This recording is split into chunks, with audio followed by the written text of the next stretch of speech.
onskuldig in sy kar en hy merk nie die nuwe bordjie nie. En die nuwe bordjie sê 60 dorpsone.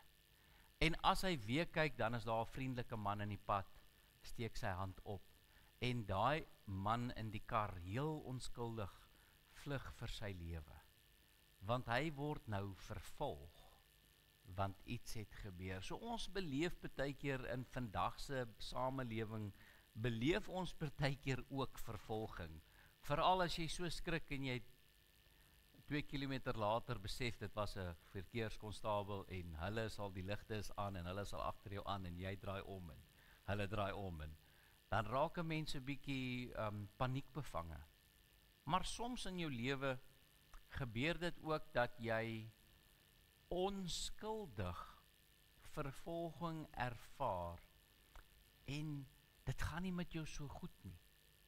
En ek wil vanaand in die lig van hierdie onderwerpe wat ek vir u voorhou, vervolging persoonlik, vervolging maatskaplik, vervolging op 'n maatskaplike plek is 'n viele saak potensieel. Daar's baie metodes van verskillende vervolginge. Maar dan kry 'n mens een wat 'n bietjie ingewikkeld is. Jy ervaar 'n vyand, maar jy ontmoet hom nie. Jy ervaar teenkanting en mense wat rondom jou snaaks optree, maar jy kan nie agterkom wie is jou vyand nie. Nou die kinders by die skool het dit al baie beleef. Dit word partykeer dan word een 'n boelie genoem of 'n een word dit genoem, maar die prent wat ek vir u wil skets, daar is vervolging in die Bybel, daar is vervolging vandag, en ons almal beleef in 'n sekere mate soms omstandighede wat nie vir ons lekker of aanvaarbaar is nie. Soms verdien jy dit, soms verdien jy dit nie. Soms kan jy vra vir genade as daai verkeerskonstabel daar kom as jy sal nou nie glo wat gebeur het nie. En dan sê hy vir jou, soos baie ouens sê, man, as jy 'n goeie verduideliking het, een wat ek nog nie gehoor het nie, dan sal ek jou laat gaan. Nou ek weet nie of jy al daardie wonderlike verhaal gehoor het nie, maar ek sal hom met u deel na die tyd by die koffietafel as u my herinner, sal ek u daardie een vertel. Maar kom ons kyk nou in Psalm 35, wat Dawid skryf. 'n Psalm van Dawid: Here, twis met die wat met my twis. Bestry die wat my bestry. Gryp die klein skuld en die groote en staan op as my hulp. En trek die spies uit en stuit my vervolgers. Spreek tot my siel, ek is jou heil. Laat hulle wat my lewe soek beskaam staan en in die skande kom. Laat hulle wat my ongeluk beraam agteruitwyk en rooi van skaamte word. Laat hulle wat so skaf voor die wind, laat hulle word so skaf voor die wind, terwyl die engel van die Here hulle wegstoot. Laat hulle wegduister en glibberig wees, terwyl die engel van die Here hulle vervolg. Want hulle het sonder oorsaak die kuil met hulle net vir my verberg. Hulle het sonder oorsaak gegrawe teen my lewe. Laat verwoesting oor hom kom, sonder dat hy dit weet, en laat sy net omvang wat hy gespan het. Laat hom daarin val met verwoesting. Maar my siel sal juig in die Here, dit sal bly wees in sy heil. Al my beendere sal sê, Here, wie is soos u? U wat die elendige red van die wat sterker is as hy, ja, die elendige en die behoeftige van sy berower. Kwaadwilliges getuies staan op, wat ek nie weet nie, vra hulle vir my. Hulle vergeld my kwaad vir goed, verlatenheid vir my siel. En ek, toe hulle siek was, het ek 'n roukleed gedra. Ek het my siel gekwel met vas, en my gebed het teruggekeer in my boesem. Ek het rondgegaan asof 'n vriend asof dit 'n broer van my was. Ek het gebuk gegaan in die rou soos een wat oor sy moeder treur. Maar as ek struikel, is hulle bly en kom by mekaar. Hulle vergader teen my lae mense en die wat ek nie ken nie. Hulle laster sonder ophou.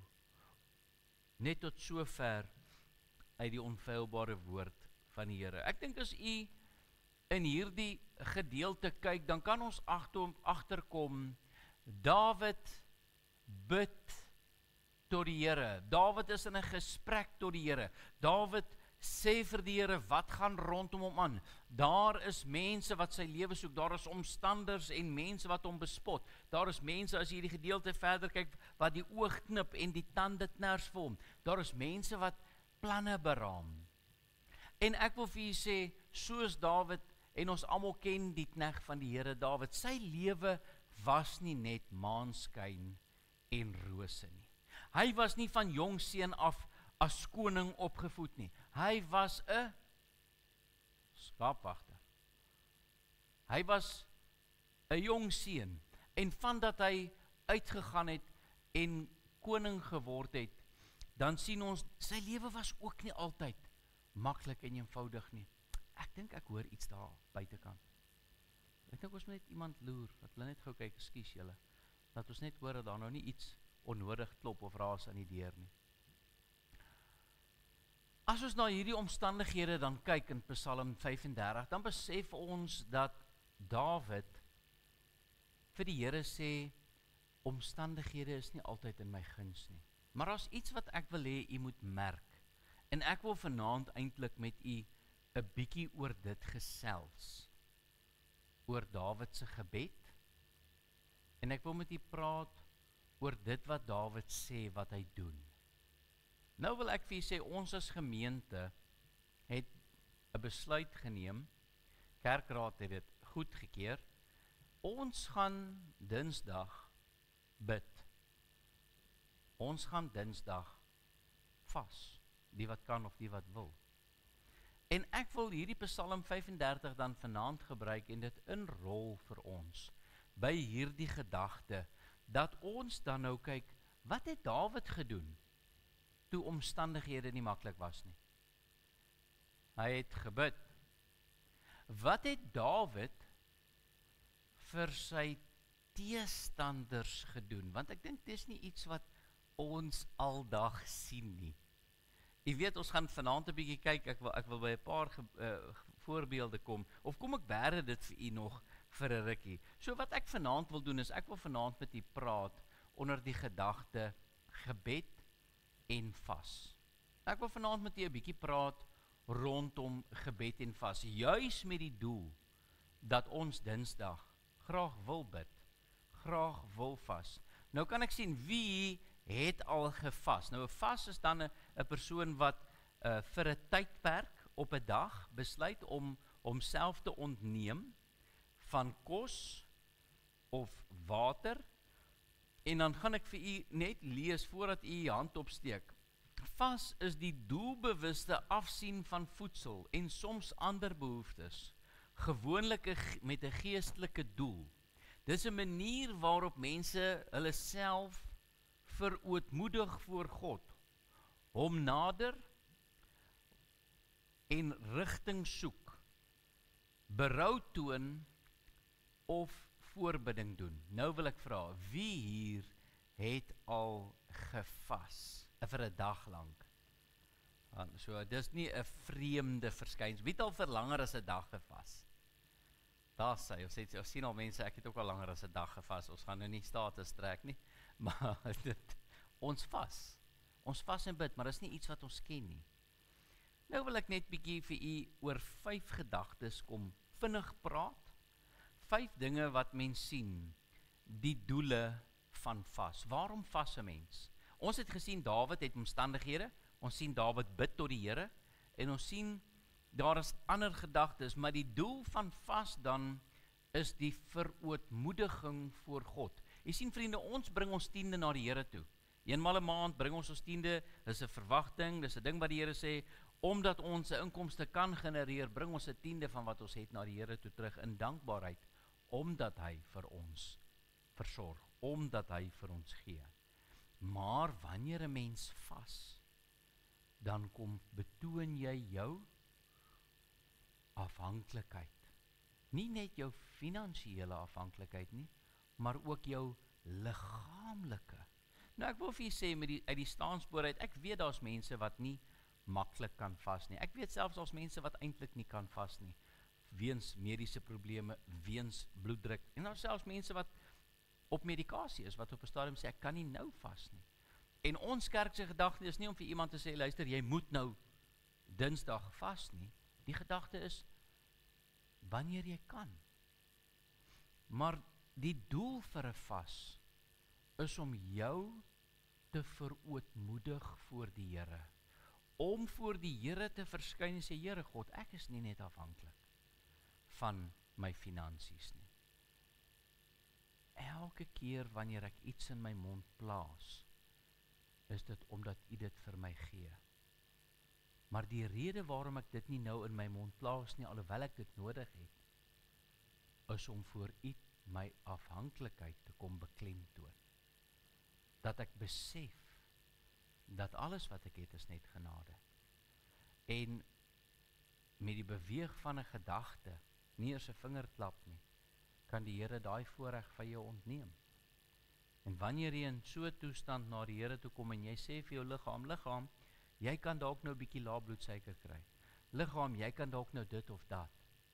Maar ek gaan in hierdie tyd wat jy normaalweg sou eet, normaalweg hierdie dinge sou doen, daai tyd pas jy toe en win dit in gebed voor die Here.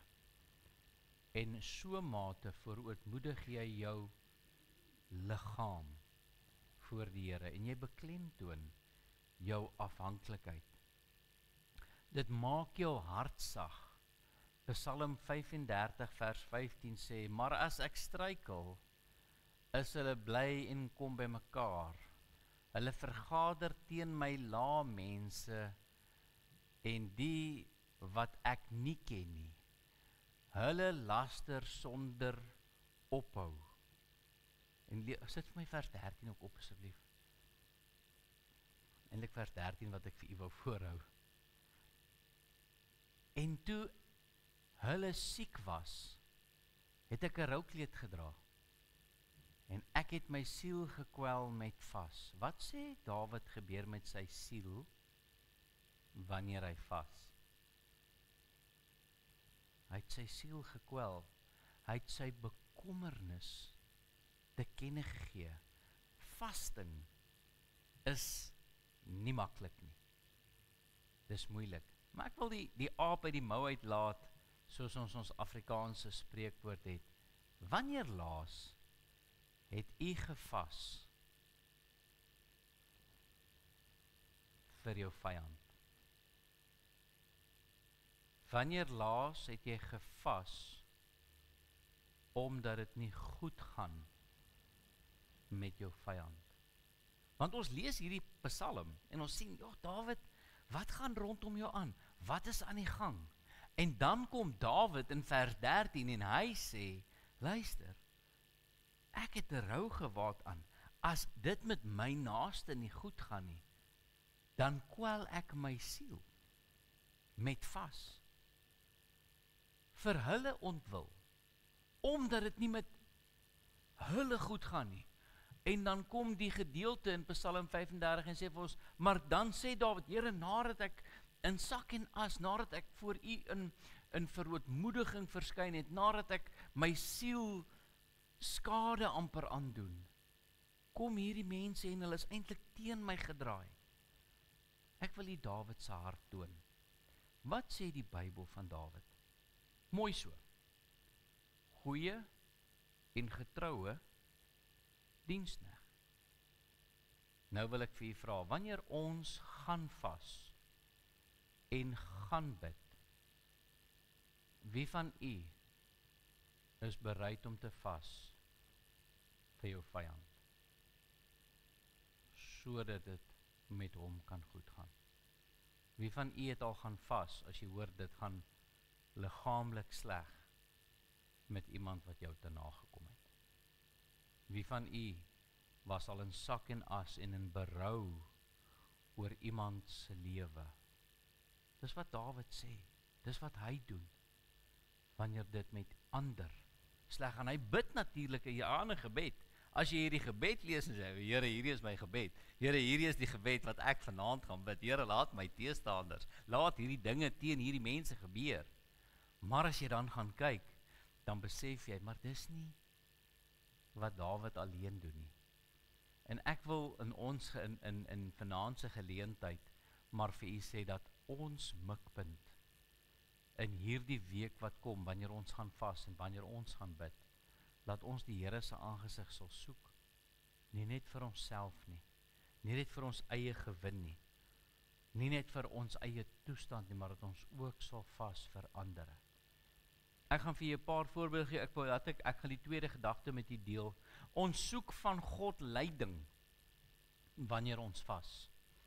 Ons soek van God leiding. In Jona 3 vers 5 tot 10 lees ons 'n paar verskoon my, dis die volgende punt. Dis Handelinge 13 vers 2 tot 3. Lees ons soek van God se leiding.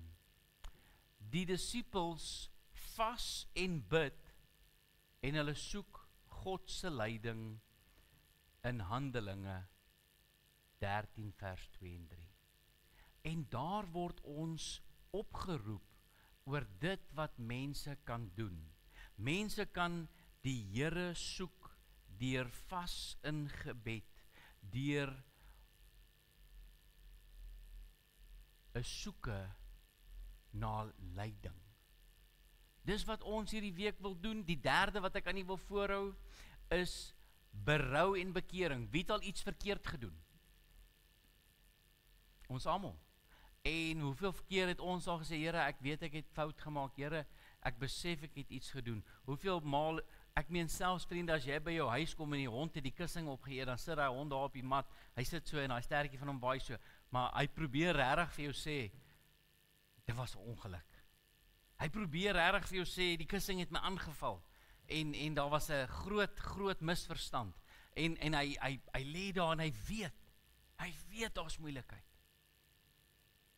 En so kom ons, en ons sien in Jona, dat mense berou en onder bekering kan kom onder vas en gebed. Jona 3 vers 5 tot 10 lees ons van wat gebeur het in Ninive. Dat 'n volk se koning vir hulle sê, ons het 'n probleem. En dat hy self sê dat die diere se bekke gebind moet word. Dat niemand, nie eens die diere moet eet nie, want ons is skuldig. Nou vriende, ons weet ons is almal skuldig. En dit ontbreek ons aan die heerlikheid van God. Maar as gevolg van wat hy gedoen het, kom ons op 'n punt waar ons vir hom kan vra vir hulp. 'n Ander ding wat ons Dinsdag kan doen. Jy kan nou sê, dominee, my kinders is uit die huis uit, of almal is al dood, en daar's nou regtig niemand vir wie ek mee kan vas en bid nie. Dan sê die Bybel, jy kan voorbidding vir ander doen. Om in te tree namens 'n volk of 'n persoon, lees ons in Daniël 9. In Daniël 9 lees ons van hoe mense vir ander mense intree deur vas en gebed. En die laaste punt wat ek met u wil deel onder vas en gebed, dit wat dit doen is die toewyding aan God. Dit beklemtoon jou toewyding om nader te beweeg en sy wil te verstaan. 'n Paar voorbeelde wat ek vir u verder wil noem voor ek vanaand se diens wil afsluit. Wil ek vir u sê 'n paar voorbeelde wat ons vind in die Bybel wat vir ons help om te verstaan wat aan die gang is. Ons sien dat voorbeelde van vasting is Moses. Moses gaan in Eksodus 34 vers 28 En hy was daar by die Here 40 dae en 40 nagte. Brood het hy nie geëet en water nie gedrink nie. Waarom het Moses nie water geëet en brood geëet nie? Wat leer ons? Het Moses gevas? Ja. Kan 'n mens vir langer as 3 dae nie water drink nie? Nie moontlik nie. Jok die Bybel? Wat het gebeur toe Moses in die teenwoordigheid van God inbeweeg? Sy liggaam was nie afhanklik van sy eie voedingsbronne nie, want God is die bron van krag en heerlikheid. Moses het gevas voordat hy die wet ontvang het. 'n Groot gebeurtenis. Dawid vas in gebed in 2 Samuel 12 vers 16 lees ons van, en Dawid het die Here gesoek ter wille van die seun, en Dawid het gevas en ingegaan in die nag, deur op die grond gelê. Hoekom het Dawid op die grond gelê? Die seun was bitterlik siek. En nadat hy seun gesterf het hy opgestaan. Ek wil vir u leer en ook vir u vra, as 'n mens vas, bringe ons God se hand in beweging, ja of nee? Altyd. Want God wil mense help. Maar in God se soewereine plan was daar 'n probleem. Sonde word ook gestraf. En as ons weet hoe daardie seun tot stand gekom het, dan weet ons ook waarom God daardie saak so laat vaar het. En nadat die Dawid nie sy sin gekry het nie, nadat daardie seun gesterf het, wat het hy gedoen? Wat het Dawid gedoen nadat die seun gesterf het? Sy dienaars het na hom toe gekom en hulle het aan mekaar gestamp. Hulle was te bang om vir Dawid te sê, Dawid, jou seun het gesterf. Hulle was te bang om dit vir hom te sê. En die Bybel sê, en toe Dawid dit merk, dat die diensknegte onder mekaar praat, wis hy dat die seun dood is. En hy vra, is die seun dood?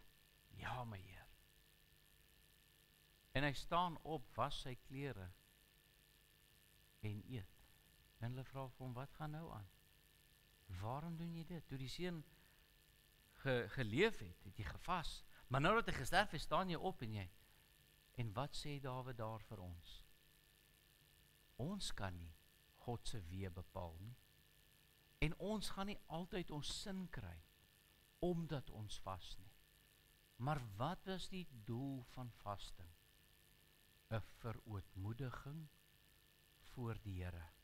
En daarom kon Dawid dit doen, en die Here het 'n welgevalle gehad in hom, alhoewel hy 'n paar foute gemaak het. Nog 'n voorbeeld van vas, wat ons vind in die woord, is in Esra 8 vers 21.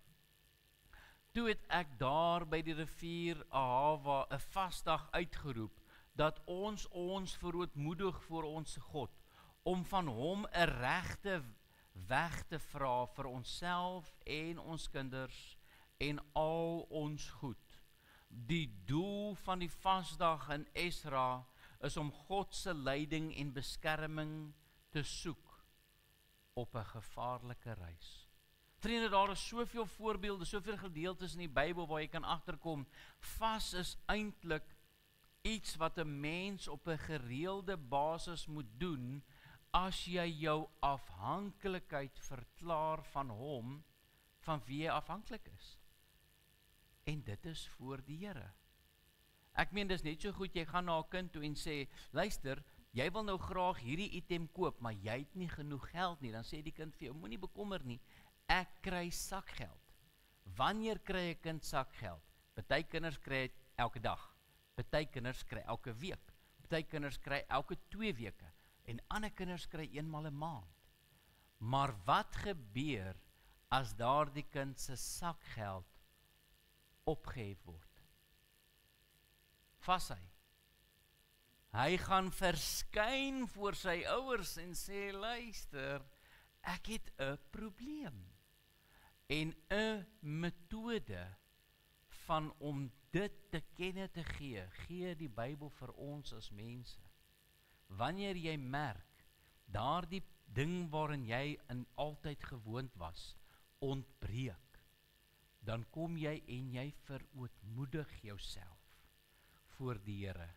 En een van die beste, maklikste maniere van om verootmoediging te toon, is om voor die Here te verskyn in gebed en vas. En dis waarvoor ek u 'n bietjie wil motiveer in hierdie aand. Ek wil u 'n bietjie opgewonde maak en nie depressief maak of lae bloedsuiker. Ek moet vir u sê, daar's 'n mooi term in ons huis, dis hangry. Wanneer sekere mense in ons huis honger word of lae bloedsuiker begin inskop, dan raak hulle hangry. En partykeer noem ons dit sommer plain ongeskik, maar dit is nie ongeskik nie. En ek het dit selfs in baie mense al gesien wat diabetes wat 'n sekere tye moet eet. En as hulle nie eet nie, dan het dit 'n effek op hulle gemoed. Nou sien ons in die Bybel sê, as jy vas jou gesig. Moenie rondloop en vir mense te kenne gee dat jy vas nie. Want wat jy in die geheim voor die Here doen, sal die Here jou voor in die openbaar vergelde. So as ons as kerke vasdag uitroep en ons gemeentegroepie gons 9:00 Dinsdagoggend van hoe honger is jy? Hoe honger is jy? Hoe voel jy? Hoe voel ek? En ons is so besig om ons eie gevoelens te koester, dan moet ons eerder op 'n wylesprogram gaan en mekaar motiveer om minder te eet. Want wanneer jy vas, wanneer jy jou verootmoedig voor die Here, gaan dit nie oor gewigsverlies nie. Dit gaan oor die kanalisering van die liggaamlike behoefte na die geestelike prioriteite toe. En daarom noem ons dit verootmoediging. Ester het dit gedoen vir haar volk, Esdra het dit gedoen, Nineve het dit gedoen vir die bekering en die redding van die volk. Jesus het gevas. Jesus het gevas. En daar het hy ook in gebed ingetree. En hy het gevas en bid. En op die 40ste dag het wie hom besoek. Ek dink nie hy het sy sterkste gevoel nie. En ek wil vir julle sê, dis typies die gedrag van die sielevyand, die mensemoordenaar, die leienaar. Hy kom krap nie aan jou 6:00 Vrydagoggend as die vas begin nie. Nee, want party mense staan net 4:15 op as die vas 6:00 begin. Dan werk hulle net ietsie in. Dan lieg jy net vir jouself. Maar wat gebeur met mense wanneer hulle op slinkse maniere dingetjies probeer doen? Kan 'n mens sonde doen as jy vas? Jy kan net vir jouself lieg. 'n Mens kan nie jou hart voor die Here verootmoedig as jou bedoeling nooit verootmoediging was nie. Maar as ons gaan kyk na die duiwel, dan is dit juis wanneer 'n mens op sy laagste is, waar die duiwel intree. En ek wil vir u sê, en ek wil u dit waarborg, wanneer die mens op sy swakste, slegste plek op hierdie aarde is God die naaste aan jou. Want hy sal jou nooit bo jou kragte versoek nie. En as jy in 'n toestand van verootmoediging voor hom in beweeg, en die sielevyand besoek jou, sal hy daar wees om jou deur te dra, om jou te help. Handelinge 13 vers 3 is die apostels, die vroeë kerk, het gevas voor hulle die sendelinge uitgestuur het, voordat hulle gekies het. Sleutelbeginsels vir hierdie voorbeelde, vas word altyd met gebed en nederigheid verbind. Dis nie 'n manier om God te dwing nie, maar om jouself op te rig. Vas word dikwels gebruik in tye van krisisse, lydings, geestelike oorlogvoering of 'n diepe verlange na God. Mag ons in hierdie tyd net hierdie gedagte bietjie neem. Wanneer laas het ons gevas vir iemand anders? Iemand anders wat siek is. Iemand anders se behoefte. Iemand anders se verlorenheid. En nie net vir jouself nie. Leer ons nie in hierdie kerk dat ons naaste moet lief hê soos onsself nie. En hoeveel maal het ek in my eie lewe al gevas? En as ek moet eerlik wees, hoeveel maal het dit nie maar net oor my eie omstandighede gegaan nie. My eie gemeente, my eie. Wanneer laas het ons vir iemand anders voor die Here verskyn in verootmoediging? Mag ons liefde so vir mekaar groei, dat dit ons bind om mekaar se laste te dra soos die woord vir ons leer, dat ons draers van die laste van ander moet wees. Mag die Here ons besoek, mag die Here sy woord aan ons ryklik seën, en mag jy hierdie Psalm 35 onthou, dat selfs Dawid nie altyd maanskyn en rose gehad het nie, ook tot die Here toe uitgeroep het.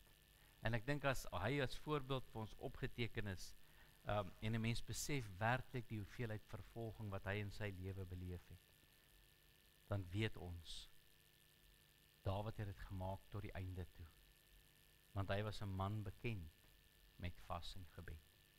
Amen. Kom ons sit net so en dan sluit ons die oë. Dierbare Here Jesus, ons sê vir U baie dankie vir die voorreg wat ons het om uit die woord uit te kan lees. Here, maar ons besef ook, daar is 'n groot verantwoordelikheid wat op ons as mens gelê word, om onsself voor U te bring, om te kom aanmeld.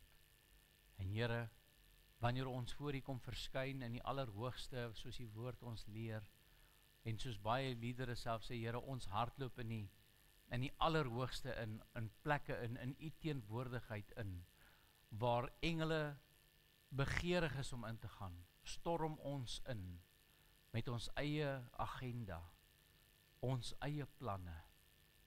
En Here, ons kom buig voor U neer, want U is waardig. U is waardig om die boek te neem en sy seels oop te maak. Here, U is waardig.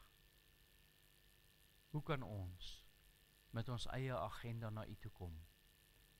Ons wil kom vra, Here, dat U ons sal help om waarlik op daardie plek te kom vir 'n nederige hart.